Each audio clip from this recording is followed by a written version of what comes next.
Move the Chains audience. I'm back at you with this new edition of this Move the Chains podcast with your man and your host, Sammy McIntyre. We're doing well tonight on this frisky, fun Friday, payday as I call it. Hell yeah, brother. Make America great. Woo! America, love or leave it. Woo!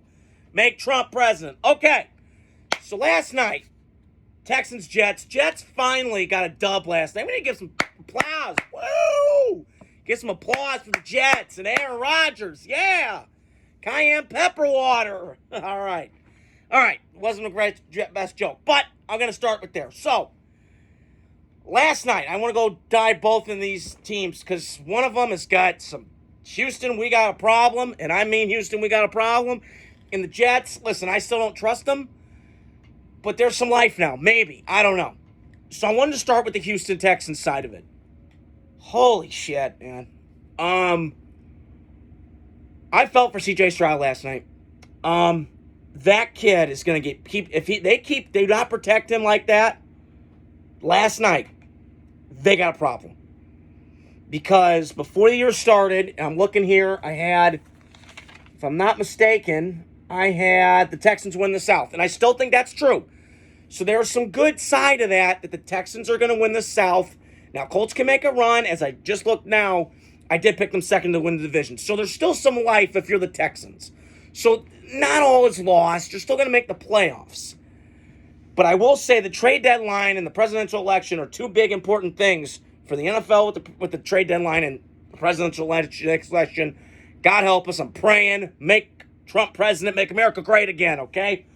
But I don't have a political standpoint. So, on the Texans side of it last night, I got a feeling, and Houston, you got to do something because, you had 20 years of trying to find your guy. And you have your guy now in CJ Stroud. But I'm worried, and I have this belief in my head, and I can't get this out of my head, that they're going to do the same thing to CJ Stroud that did to David Carr back in the day.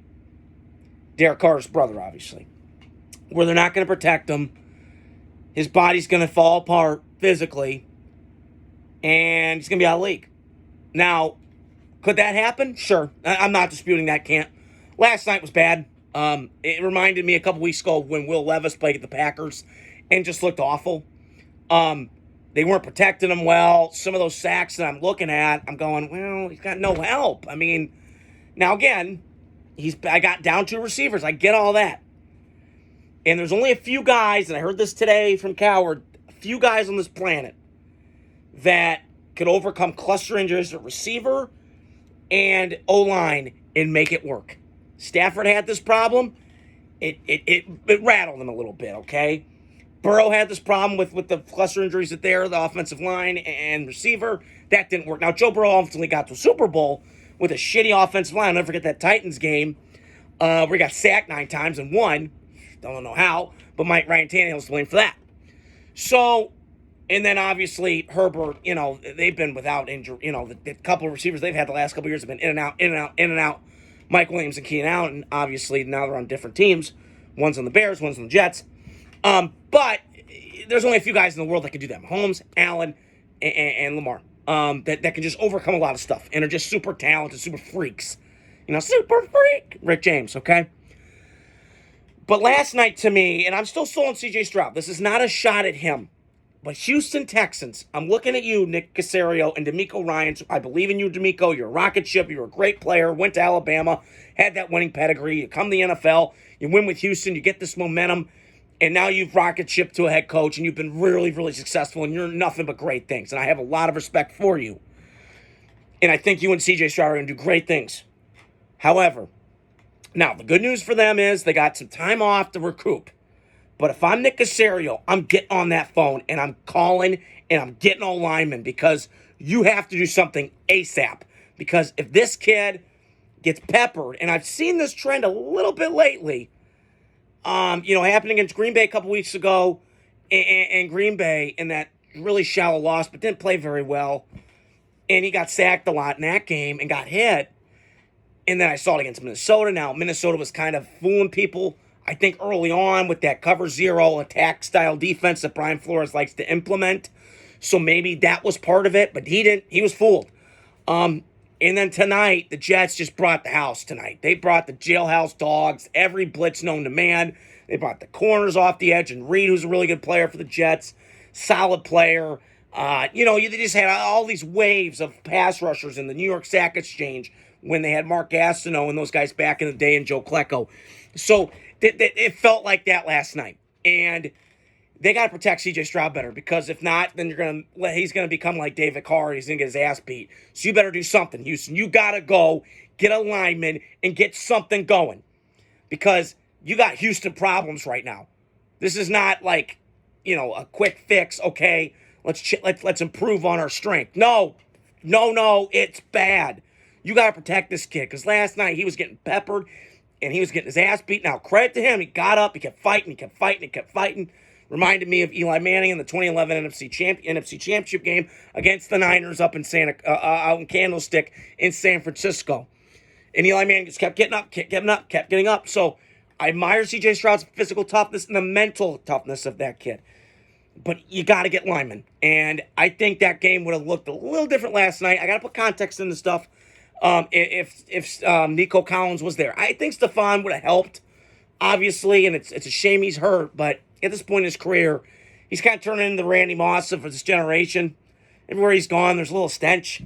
Like, it's on you, bro. Like, you had a great thing in Minnesota, you bitched about that. You had a great thing in Buffalo, bitched about that. And now you go to Houston, still complaining about something. So, there's a lot of things going on in Houston, but, get the low line right, and I think you'll have a chance in the AFC. So, I want to flip over the Jets, and I started my show with this. Congrats to the Jets, they got a W! Yeah. Okay, so they got a dub last night. Congrats to the Jets. They haven't won since September 19th when the MLB playoffs wasn't even starting yet, okay? So congrats to the Jets last night. Aaron Rodgers, I still love you. You drive me crazy. But last night you looked good. You looked good last night. You looked like old Aaron Rodgers. Now, is he what he was? Hell no. But he looked good enough last night. If they can get that version of Aaron Rodgers with these receivers now, watch out. Now, people say, well, Sammy, you root for Devontae? Yeah, I'm still rooting for Devontae. He's one of my favorite receivers in football. Now, I don't love what he did to the Raiders, but do you blame him? No. But you signed up for it, dude. You fuck around, you're going to find out, and you did that shit. So, good for you. You found some happiness with your buddy and your daddy, Aaron Rodgers. Have fun. Okay.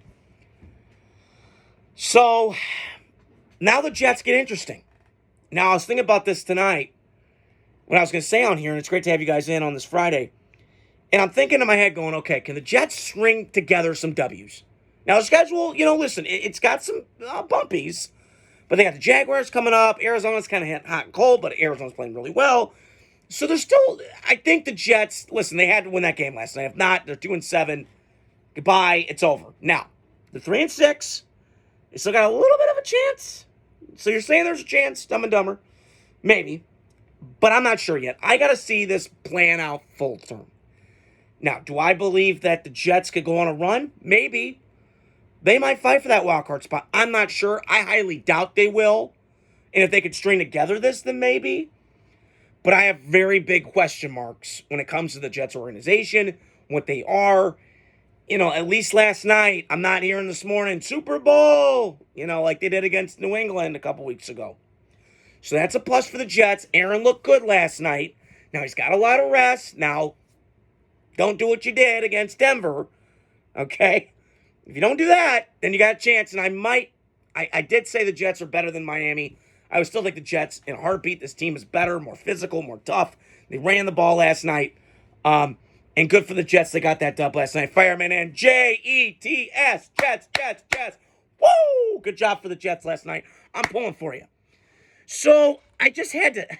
this just cracks me up. So, for all my Chicago Bear fans out there, all my Chicago family, man, Colleen, love you guys. You guys know what I'm talking about. Matt Schiffler, all you guys. So, we witnessed that atrocity, that Hail Mary bullshit against the Commanders.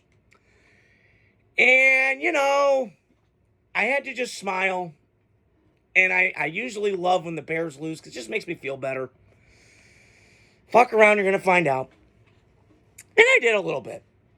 But today really just got me really angry. I was listening to Coward today on my way to the gym tonight.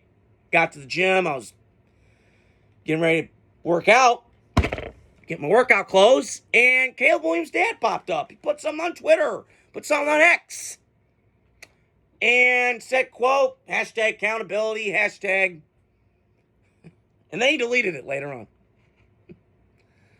Oh boy, here we go. Ding, ding, ding. I had this feeling that the Bears were going to implode just before our very eyes, as I always think the Bears will do. And I had this problem with the Bears, and I got my reservations with Caleb. You guys know where I stand. He's a mega talent, but too much baggage, too much annoyance. I'm out. And I'm worried, though, for him that the Bears cannot, and I've seen this my whole life, they are so defensive-centric, it is annoying. Okay? Now, what I still can't figure out, and this blows my mind and boggles it, was that Cliff Kingsbury interviewed for the Bears job. And you couldn't keep him in the building. He wanted to coach Caleb. And listen, Cliff Kingsbury may not be a great head coach, but I've seen what he does with quarterbacks. He did it with Manziel. He did it with Baker. He's done it with Kyler Murray. Like, the writing's on the wall. So, but then the Bears, again, they're just sticking their old guns up. Gotta go defense. Gotta go defense. Tough, tough, tough. No, you don't. No, you don't. You need to go offense. You need to change the philosophy of the Chicago Bears, because I've seen it my whole life. They can't get offense right. But it's funny, though, the Packers up the road from you can get it right. Because the Packers, unlike the Bears, have a philosophical belief in offensive football, offensive coaching. And the Bears never have. I mean, it is so funny to me that they've never had a 4,000-yard passer in their history. I mean, for 100 years. I mean, it was like Johnny Luchak. He sounded like a DJ. You know? I mean, what are we doing? But clearly this coach, and if I'm the Bears, this offseason I'm firing Matt Eberflus. I would. I mean, what are we doing? It's like the third time this year. And then it gets worse. Players are calling out the coaches. So something's a disconnect, because, listen, he was playing well the last couple of weeks. And you saw improvement. Now, every rookie quarterback's going to have this all the time. I get it.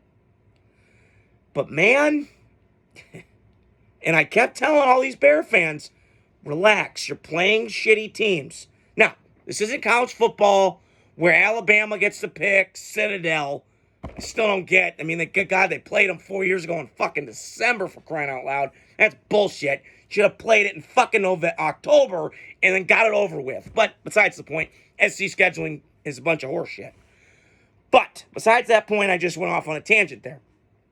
What are we doing? So, and I worried about this with the Bears, because before the year, I picked them fourth, not because they don't have a lot of talent, and they do. But again, they're looking at the wrong stuff. And I think if you can ask Ryan Poles, the general manager, if he could do a do-over, he would take an offensive lineman. And it's nothing against Roman Dunze. He's a great player. I watched him at Washington with Michael Penix. He's a stud. He's a great player. He's a superstar. But you need offensive line. This line has gotten worse.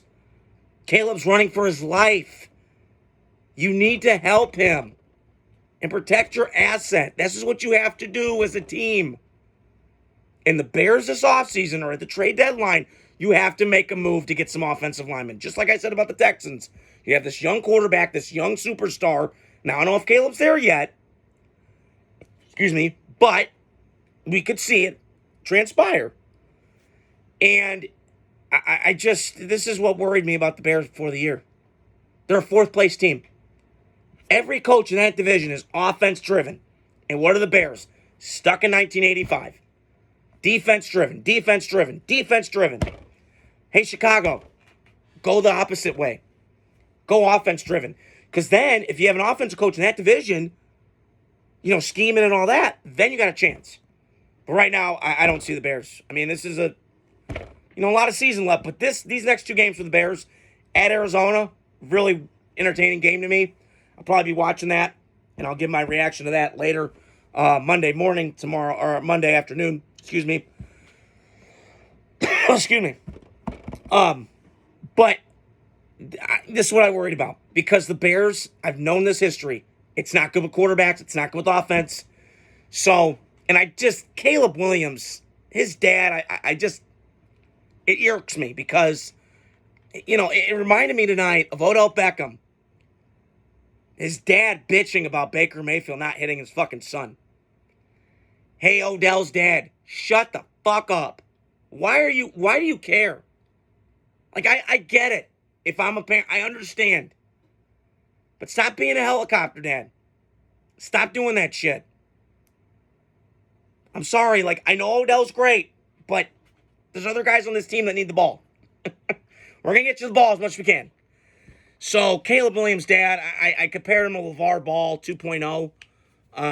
I'm just fed up with the Bears. And they just, again, I'm not trying to pick on Caleb, and I know I've got my beef with him, but I worried about this when the year started. He had a defensive head coach that had a weird offensive coordinator. Hell, the Seattle fans love, Phil Sexton was telling me they liked, they're better off without Shane Steichen than they are, or Shane Waldron, excuse me, they are with him.